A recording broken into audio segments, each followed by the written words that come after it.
Assalamualaikum warahmatullahi wabarakatuh. Om Swastiastu, salam sejahtera bagi kita semua, salam harmoni. Yang terhormat kepada Ibu Dr. Luh Indrayani, SPD MPD, selaku dosen pembimbing utama. Yang saya hormati Bapak Kadek Raiswena, SPD MPD, selaku dosen pembimbing pendamping. Dan yang saya hormati Bapak Dr. Andes Inyoman Sujana, MSI, selaku dosen penelaah. Terima kasih kepada Bapak Ibu dosen yang telah meluangkan waktunya pada seminar proposal kali ini. Saya Sonya Paramita Handayani dengan NIM 191701156 akan mempresentasikan proposal penelitian saya yang berjudul Pengaruh Perilaku Konsumen dan Motivasi Konsumen terhadap Keputusan Pembelian pada Tempat Makan Siap Saji berlabel halal di Kota Singaraja. Penelitian ini dilatar belakangi oleh kepuasan konsumen yang merupakan salah satu hal penting yang diperhatikan selain keuntungan.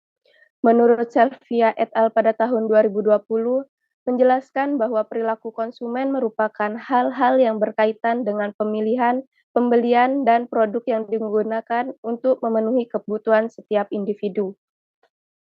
Kemudian, warung siap saji menjadi andalan sebagian besar mahasiswa. Pada masa ini, warung siap saji atau lapak siap saji masih menjadi favorit masyarakat dari berbagai kalangan. Selain menu yang ditampilkan beragam, harga yang ditawarkan juga tergolong terjangkau. Banyaknya menu yang dipajang di etalase atau wadah yang nantinya akan dipilih langsung oleh konsumen dapat meningkatkan gairah makan konsumen. Kemudian penelitian ini juga jarang dilakukan terutama di Kota Singaraja. Pada umumnya penelitian mengenai pengaruh perilaku konsumen dan motivasi konsumen terhadap keputusan pembelian telah banyak dilakukan oleh peneliti terdahulu.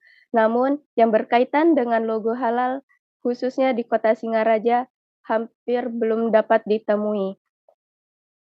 Lebih menariknya lagi, penelitian ini yang menjadi topik penelitian ini adalah mengenai persepsi mahasiswa Muslim terhadap logo halal pada warung makan siap saji.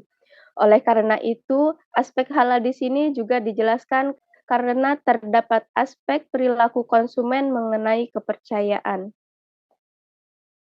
Dalam ajaran Islam sendiri, makanan dan minuman yang dikonsumsi oleh seorang Muslim haruslah memiliki aturan dan asal-usul yang jelas agar tidak menimbulkan hal yang bersifat larangan dan menjadikan penyakit. Dalam Al-Quran Surah Al-Ma'idah ayat 88 terdapat kutipan yang artinya, dan makanlah makanan yang halal lagi baik dari apa yang Allah telah rezekikan kepadamu, dan bertakwalah kepada Allah yang kamu beriman kepadanya. Dari kutipan di atas menunjukkan bahwa sebagai umat Islam haruslah memilah makanan yang dimakan, yakni tidak boleh melanggar aturan agama yang mana tersebut beriringan dengan manfaat biologis individu. Dengan melihat pentingnya kehalalan makanan yang dikonsumsi, maka logo halal sangat diperlukan sebagai penenang hati dan dapat meyakini bahwa makanan tersebut telah halal. Warung siap saji yang menyediakan makanan yang halal harus mendapatkan izin dari pihak terkait dan mendapatkan logo halal serta nomor yang terdaftar. Berdasarkan hasil observasi yang telah dilakukan, peneliti mengungkapkan bahwa beberapa mahasiswa Muslim mengutarakan bahwa menu yang terdapat di beberapa tempat makan siap saji memiliki keberagaman menu yang baik, sehingga semakin menggugah selera makan para konsumen.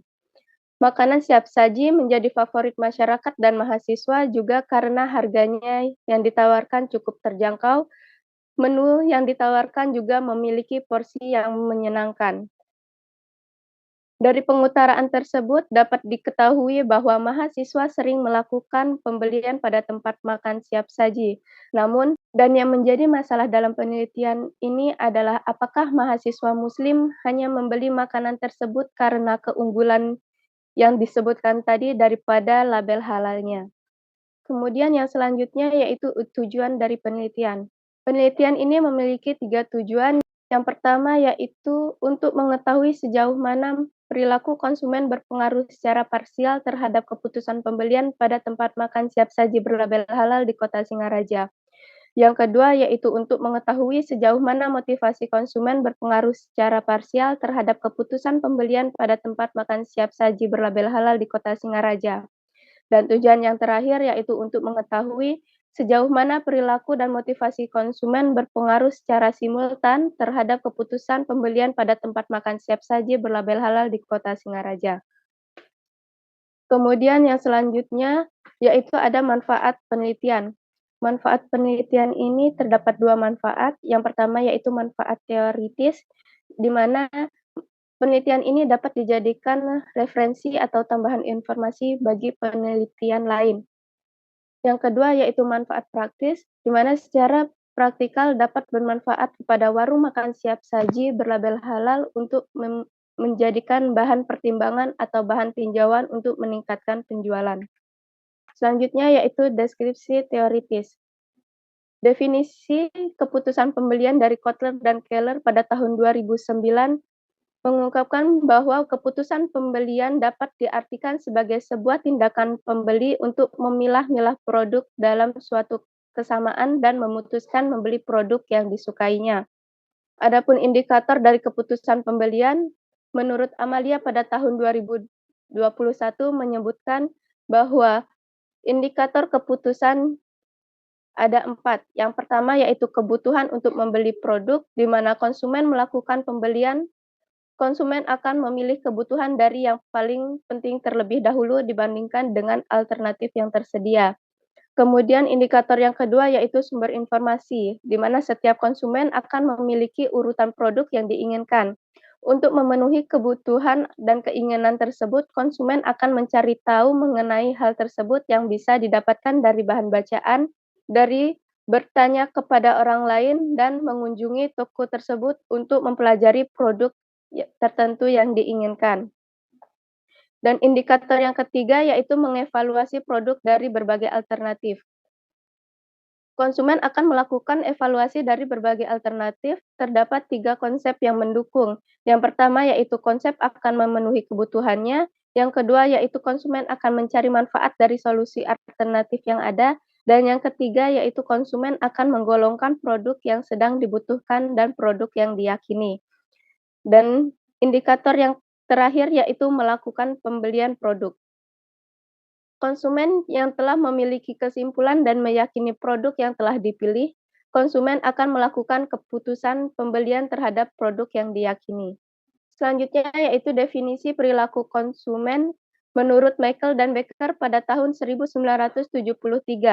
Teori perilaku konsumen adalah teori yang membahas atau mempelajari mengenai respon para pembeli atau konsumen sebagai perilaku mereka dalam membeli atau menggunakan produk, barang, atau produk jasa yang mereka beli atau mereka gunakan.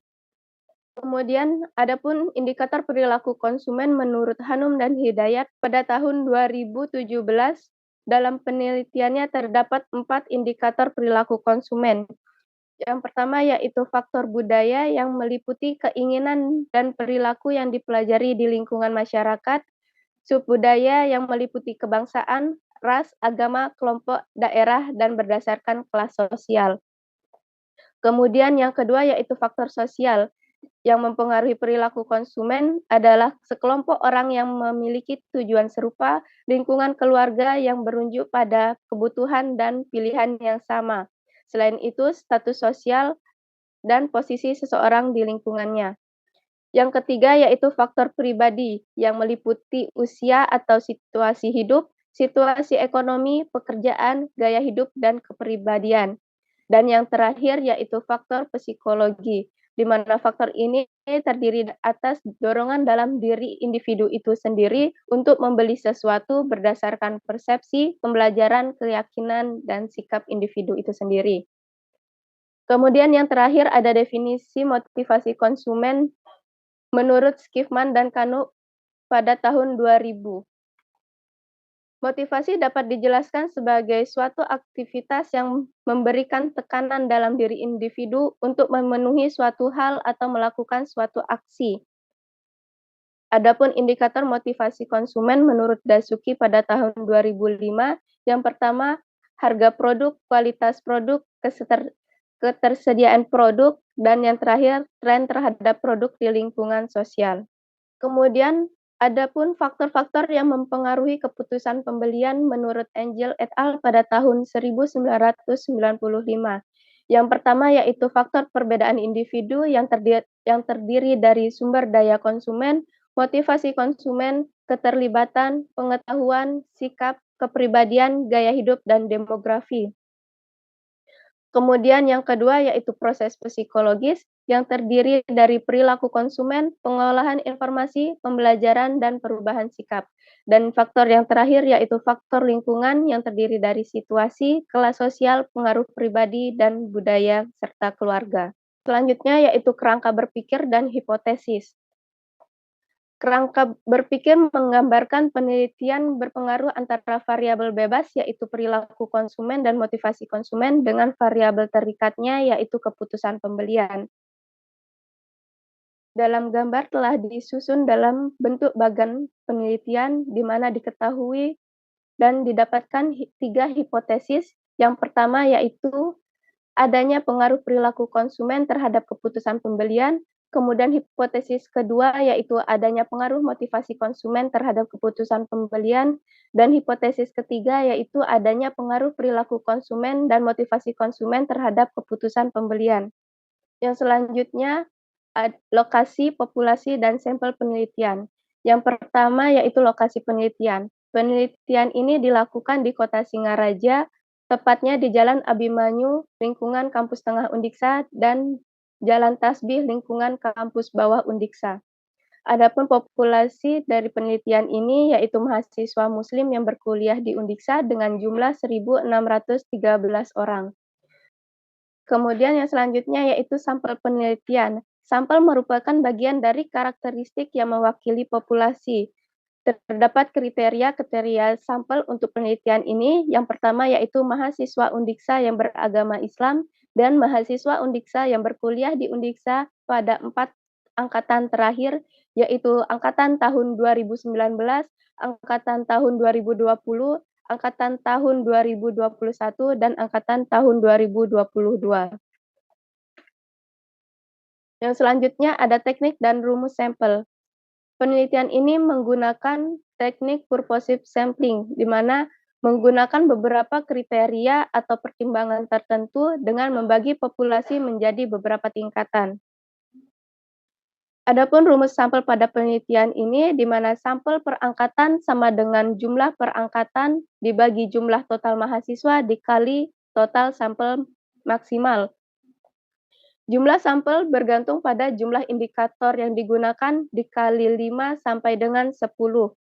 Dalam penelitian ini menggunakan 12 indikator, di mana yang nantinya mendapatkan hasil total sampel minimal sebanyak 60 responden dan total sampel maksimal sebanyak 120 responden. Untuk hasil sampel per angkatan bisa dilihat pada tabel berikut. Yang selanjutnya yaitu jenis data dan sumber data. Jenis data penelitian ini adalah data kuantitatif kausal, di mana data kausal bertujuan untuk mengetahui hubungan sebab akibat antar variabel. Dan sumber data pada penelitian yang pertama yaitu data primer yang diperoleh dari responden yang menjawab kuesioner dan data jumlah mahasiswa muslim Undiksa angkatan tahun 2019 hingga tahun 2022 yang didapatkan oleh pihak Rektorat Bagian Akademik Undiksa. Kemudian yang kedua yaitu data sekunder yang mana diperoleh dari sumber pendukung seperti internet, buku, jurnal, artikel, dan lain sebagainya.